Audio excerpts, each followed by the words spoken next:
Hello there, and welcome back to another Fantasy Minecraft 101 series. In today's episode, we're going to be talking about the Rogue class. So, the Rogue is an interesting class, as it's not really designed for straight-up-in-your-face combat, but using subtlety and stealth to get behind your enemies, crouch, go stealth, and pop out and deal massive amounts of damage. So the Rogue class is, kind of familiar if you've ever played the World of Warcraft Rogue. In fact, your spellbook, the names of some of these spells seem to be taken straight from World of Warcraft, similar to many of the spellbooks. And, it's a class that might not be a class that I necessarily would normally play, but it still has its unique and fun attributes. And as a pairing, we paired it with the Arachnae Origin. It seemed to be a good origin pairing, as the Arachnae has a lot of interactions with like cobwebs and climbing up walls, and so let's dive into this class and we'll get started. Alright, so let's talk a little bit about the Rogue and kind of your spell path or your path that you might take to get there. So the Rogue is on the left side of the tree. I went initially Path of the Wayfarer because it seemed like the most direct route to the Rogue.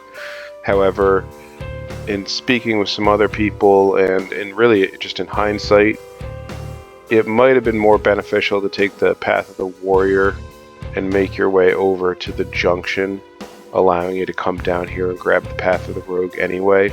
You'd be able to pick up some of the melee stuff along the way, and then and get over here. This is one of the classes where, because you're focused on stealth, I think you're going to want to pick up all the different stealth-based abilities. So sneak, stealth, and reflexive. There are other abilities in here that have stuff to do with stealth, but most of them have to do with range. So unless you plan on using range damage, I would ignore those.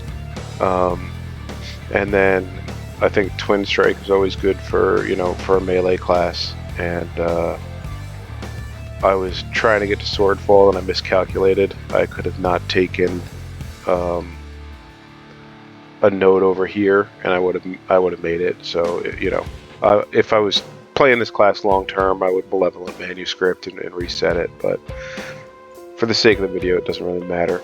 But yeah, there's other things you could take along the way, but I would definitely think that getting some of the melee damage might be helpful over there. As far as what the Path of the Rogue gains you, it gets you the Agile ability, which is the less armor you have, the greater the stacks of Agile you gain, and you get 5% increased attack speed, move speed, spell haste, and range damage for every stack. So this is very similar to what you get with the Path of the Ranger. It's a pretty good ability for making you move pretty speedy along the map, and attacking, moving fast, getting in, getting out, dealing damage. So it's a pretty nice perk to have. Once you get into the Rogue specialization, you can go to the different directions here: preparation, siphoning strikes, or evasion. I chose evasion because as you get through evasion, you get Fan of Blades, which causes you to throw daggers at enemies that are in front of you, and you can upgrade that continually. Getting Blade Storm, which every enemy that you hit, you can get Blade Storm, which deals damage around you to nearby enemies. So this procs pretty often, and you'll see it just gives you some of that AoE capacity. For those of you who watch some of my videos, AoE is something I like to focus on wherever possible. Just it fits my playstyle. Again, the Rogue doesn't necessarily fit the playstyle I usually try to play for. Doesn't mean it's not a viable playstyle. It's just not the way I usually go, so I may be forcing myself into this AoE path. One of these others may be better. You know, try them out, see what you like. But I'll demo this evasion ability during the video. And then down here, you can get various other abilities that synergize with your stealth. So you can inflict Death Mark with back attacks. Dual weapon, you know, increases your evasion mastery. A lot of things. Your evasion mastery is down here, and that's what this evasion is doubling. So you really want to grab this before you get your evasion, if that's the route you're going to go. So a lot of the rogue is based on evading damage altogether, and then attacking while under the effects of stealth cause you to poison your target. So your opener on your enemy, you want to be coming from stealth, right? So when we were back in this tree, make sure you're getting some of these stealth abilities that make it easy to get into stealth, and then some of your spell books will assist you in doing the same. As far as Ascendancy goes, I didn't find that there was any abilities which naturally said, like, this is what you should take if you're a rogue. I didn't go with Skyward Sunder because I don't know that I always have stacks of might up. I do gain them during stealth, but it just, you know, it seemed like too much thought would be put into having to use this ability that I didn't want to deal with. Chainbreaker, I think, could be a good possibility, especially as it, you know, if you were to play this class for a while, get more Ascendancy, you gain increasing stacks of might and marksmanship, undying. So I think this, you know, this is a possible viable, especially if you're going for that biggest single target, you know, single hit opener. I just went with Cyclonic Cleave, which is what we demoed during the Berserker. You know, some of these other ones like Ghost Walk seemed cool, but it scales with soul spell power. I don't have any of that. So I just went with Cyclonic Cleave. But really, Ascendancy, you can go whatever way you want. There's just take a look and see what they scale with. As far as the spell books go, the Rogue Handbook, for people who aren't familiar, the spell books are created in the spellbinding table, and they use the same XP kind of lapis system that enchanting does. You need 18 bookshelves in order to get the maximum level spells. But as far as the spell books are concerned, the one that is meant for the rogue is this Rogue Handbook, which comes from the Rogues and Warriors RPG series mod. It gives you Slice and Dice, which you enter a battle trance, your attacks gain power stacking up to 10 times. It expires after 10 seconds. So you do attack pretty rapidly, so you can gain that up pretty quickly. The cooldown is pretty, it's 10.7 seconds, so you almost can always keep it up if you're paying attention. And I would make sure before you start any type of boss fight, you're throwing that up. Shock Powder stuns nearby enemies. This is pretty useful as an escape, or if you want to get one of those rear attacks. Some of your attacks do better from the rear. You can shock your nearby enemies. I haven't tried it on any of the bosses yet. Maybe we'll give that a shot, see if that actually works. Shadow Step allows you to step through the shadows to appear behind your target, and then vanish. You vanish from sight, entering stealth for 8 seconds. So this, you know, can be used mid-fight, and then pop behind somebody with Shadow Step, and you get another one of those more powerful kind of single shot attacks in there. So just to kind of talk about rogue combat in general, you know, if you have spec'd into it, crouching gives you stealth. So typically, and with your agile, you move pretty quickly. I don't have it yet, but Swift Sneak would probably be something that would be pretty useful here. So, I mean, these guys won't attack me normally, so this might be a bad example, but you could sneak around and attack people, you know, when you're coming out of stealth to get that opener. So here's a regular piglin.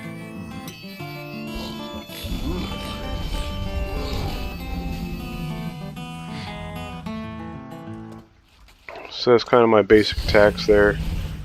Came from stealth. As you can see, the attack speed is pretty quick.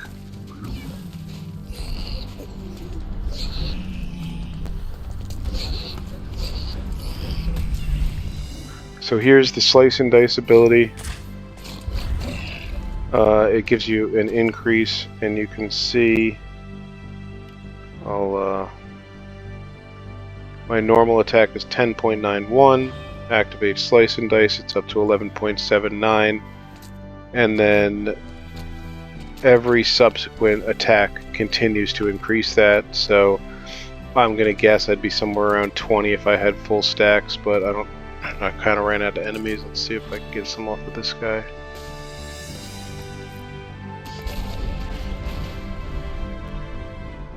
So right now it looks like about 10% per stack.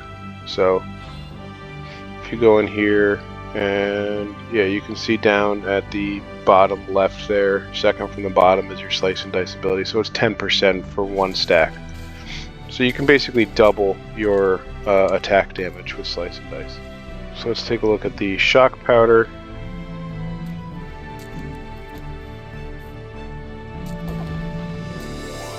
So you can see that stunned him. He gets the little thing above his head or whatnot, showing that he's stunned. And if, you know, for some reason these guys, you were in the middle of combat with them, you could use that to get kind of quickly behind them and re-stealth maybe, get, you know, deal some additional damage. So one thing you'll notice is I'm using these Moonlight Blades or Moonlight Swords or whatever they're called.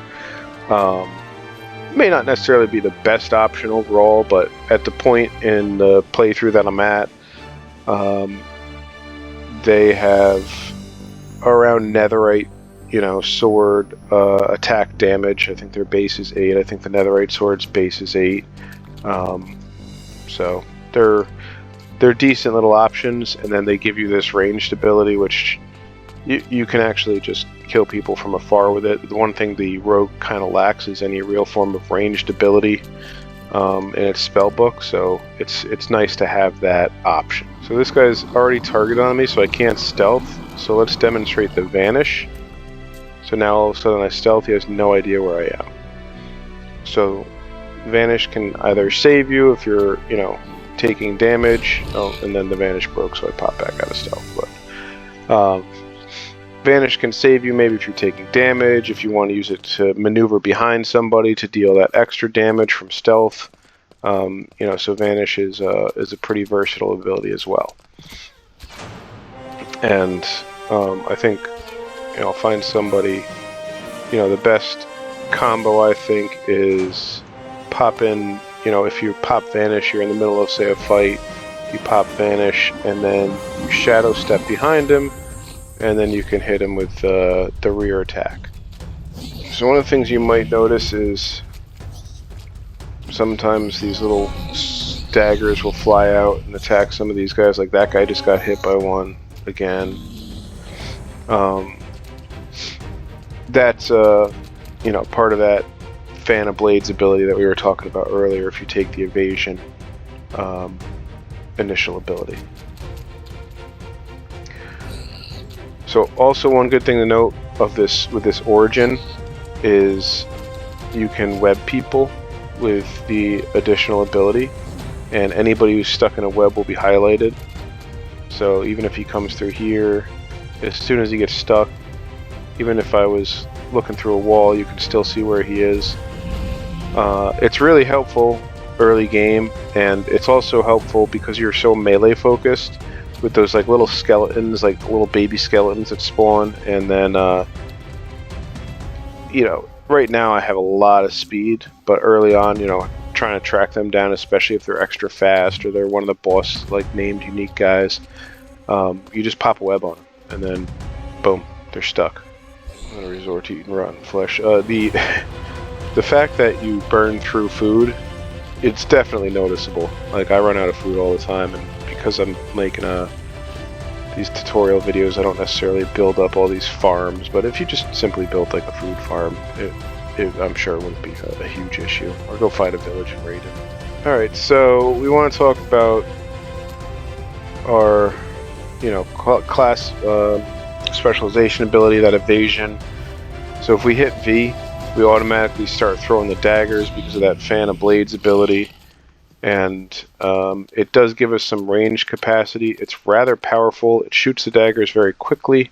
So It's a great, you know, I would almost try to keep it between that and your slice and dice, you know, as much uptime as possible on it, especially if you're in like boss fights or whatnot. So I don't even get in range of these guys before they start dying from that. So it's one of those things where that ability itself is pretty powerful.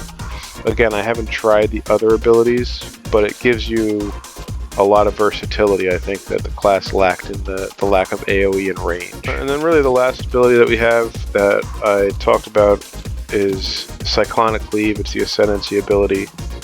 It isn't necessarily unique to this class, but it's like a little whirlwind ability. If you've watched the Berserker video, or you know, you'd be familiar with it from that. You don't have to go with it. I don't find it to be earth-shattering, game-changing. I just picked it up for a little bit of extra AoE. So while we're here, we might as well talk about some of the equipment choices that you could use for this class. As usual, I'd say the first thing you do when you start playing, you know, maybe you're a day or two into the play or to the class, you go into your EMI mod and you search for the types of things that, you know, might be interesting or important to you.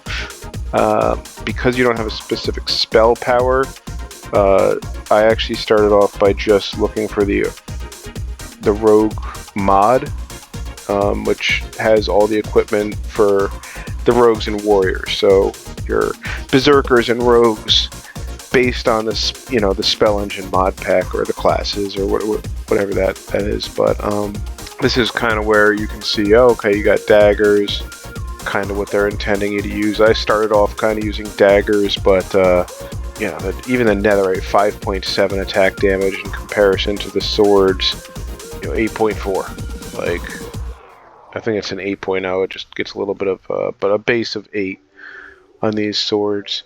And then the attack speed is double, but again, like, to some degree, you want to have some base attack power just because that's what your abilities are scaling off of. So daggers for me were a little lackluster. I think the swords are a better choice.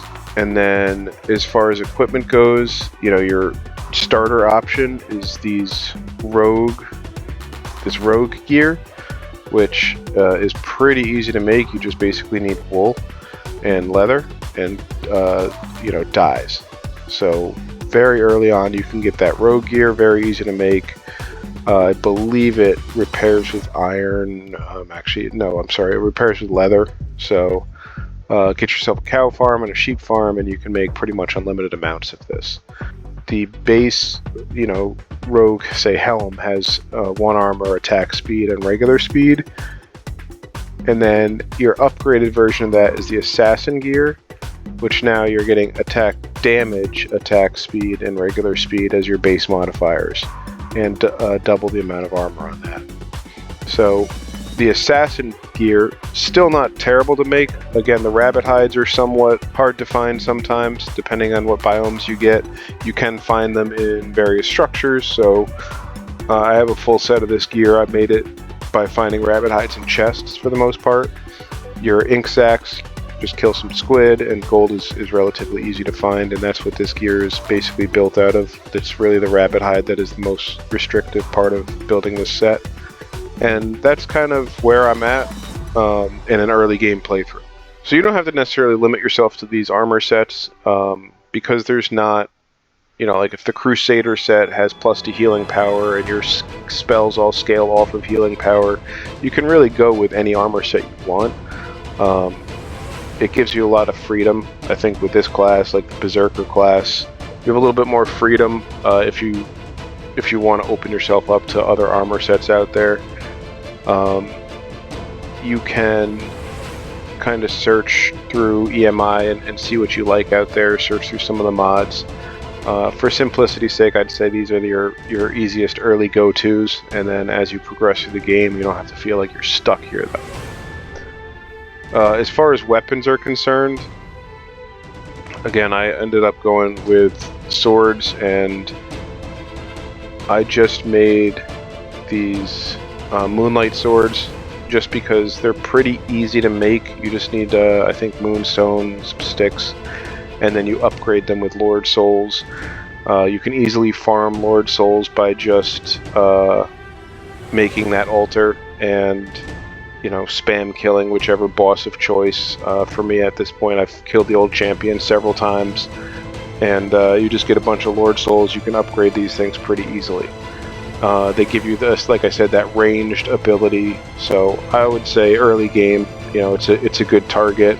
There's obviously better swords out there. You know, once you start getting into later game, just look for the ones that are not two-handed. As I think you do get bonuses for dual wielding, and you cannot dual wield axes if you want to get that bonus. So you kind of need to stick into the sword category. You know, like moving up towards the Midas sword, getting your 9 attack damage, that might be something worthwhile. Another sword that's pretty easy to obtain early on, some of these Mind Cells swords, like the Blood Sword, or the Broadsword. The Broadsword has 10 attack damage, which is pretty high early on. You can get that right in the early parts of the Mind Cells little dungeons. So something to consider, maybe, you know, going for that Broadsword. Okay, let's take on the old champion. So I'm interested to see how this goes, as so far I've not had the same, you know, seeing the same power out of the rogue class as some of the other classes. And already it's definitely not quite up to what we've seen with some of these other classes.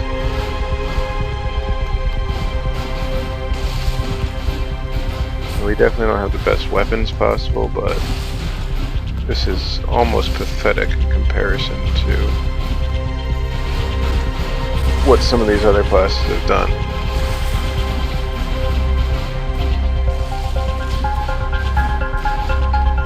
So I have to keep switching weapons back and forth. I don't know if he has some ability where he becomes immune to what you're using.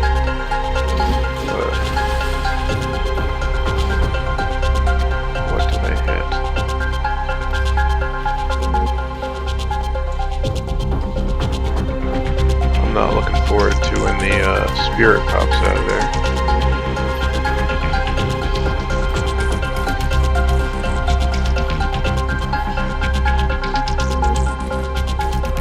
Just trying to get some health back.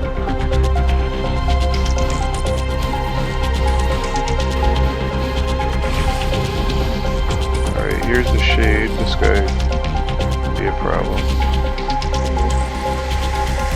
We do have our special ability, which looks like it is able to take him out. He was actually a lot easier than the champion, so that was interesting. Usually it's the opposite problem for me. The champion is easy and the spirit is a little bit more difficult. So yeah, that was rough. That was definitely rough. Again, I don't have optimal equipment, but you know, this sword has attack damage of almost 9. What would a diamond? Yeah, same base as a diamond sword, so wouldn't reasonably expect to have much better than that when I'm doing most of these playthroughs. So I would say, as of now, the rogue might be a D tier in comparison to some of the others. Probably my lowest ranked of the classes so far. Alright, we're gonna give the Decaying King a go. I have not actually fought this guy with this class yet, so we'll see how this goes.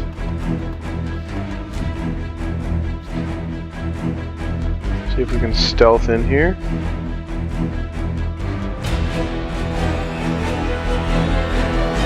We'll use Shadow Step to get behind him.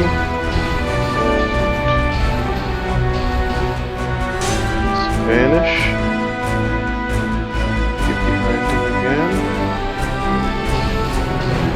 Go.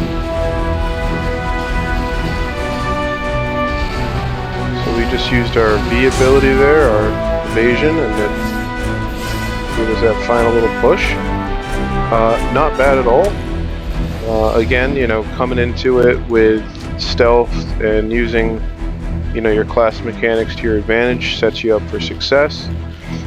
I will say early on I was very dubious about this class's ability to face the bosses before I had some good equipment. I have had to take a little bit of extra time to set this up in comparison to some of the other classes that I've made videos for.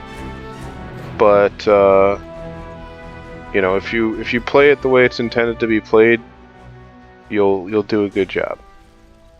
All right, let's do the Returning Knight and see how that goes for us.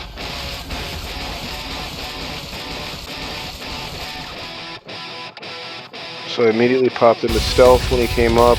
We'll get a back attack, hopefully, if he stops turning like this.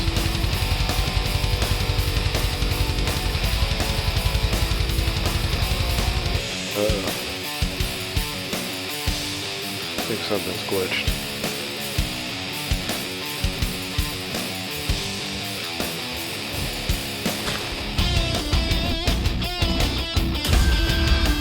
I don't know what happened there, but something was glitched.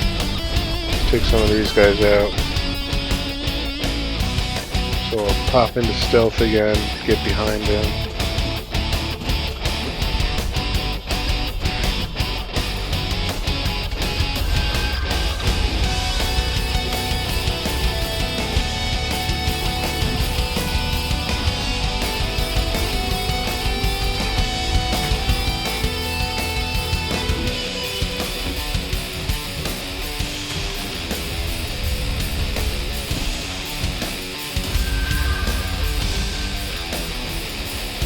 Healers are back, take care of them. So this guy isn't really any real threat to me, I'm not killing him very quickly.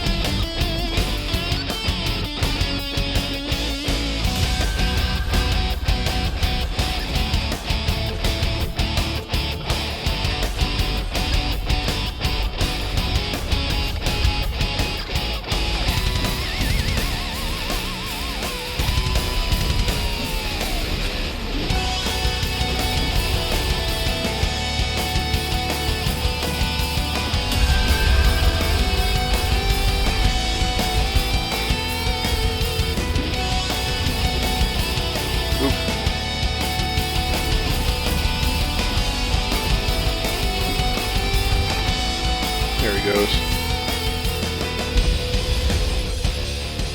Alright, well, thank you again for watching. I have really been enjoying making these videos. It's been a ton of fun. I've learned a lot about this mod pack and video creation, and I have about one more video to go. In the next one we're going to be doing the Cleric, and after that I'm not really sure where we're going to go after that. Hopefully some other Fantasy Minecraft series.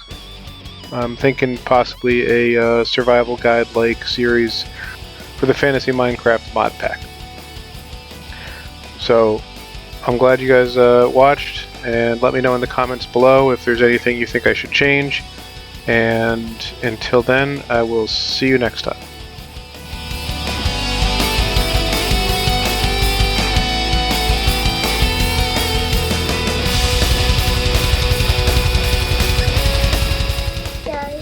Mm-hmm. This is bad. I'm gonna stick with you.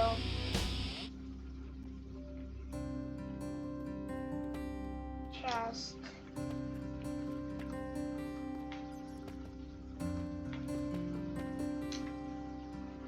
I don't remember where we came in from. I don't. Can you wait? I'm getting some collections. This is bad. Hey, Daddy. I wouldn't go over there.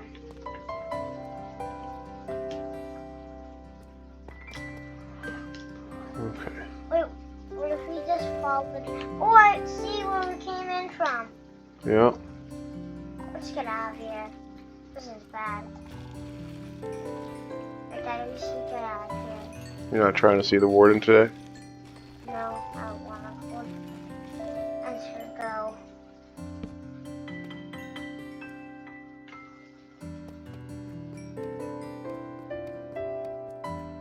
Oh, are you leaving already? Yeah. I'm almost to 20. You have the same amount as me. Mm-hmm. 19.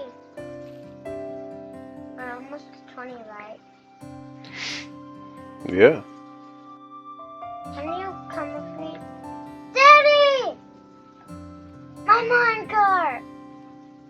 Can I get in yours? Minecart track it.